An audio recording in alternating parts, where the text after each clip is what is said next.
Ang tanong ni Gomer ay, paano kung sa bunganga po, hindi po ba malagkit? So, ang pag-uusapan for today's video, interesado ka bang malaman kung ano ka kasagot? Please keep on watching para bago yan. Kung bago ka pa lang sa akin channel, please consider to like this video and subscribe my channel.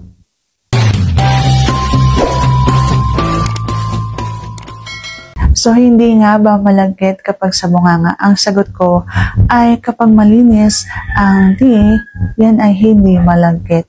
Masarap po yan kainin. Pero kapag halimbawang hindi malinis, yung alam mong pag hinawakan mo pa lang ay kumakapit na sa kamay, hindi ko po yan sinusubo. Pero kapag halimbawa alam kong malinis, naamoy kong malinis, nahawakan kong hindi kumakapit, hindi dumidikit sa kamay, ibig sabihin hindi yan malagkit at ibig sabihin masarap yan kainin.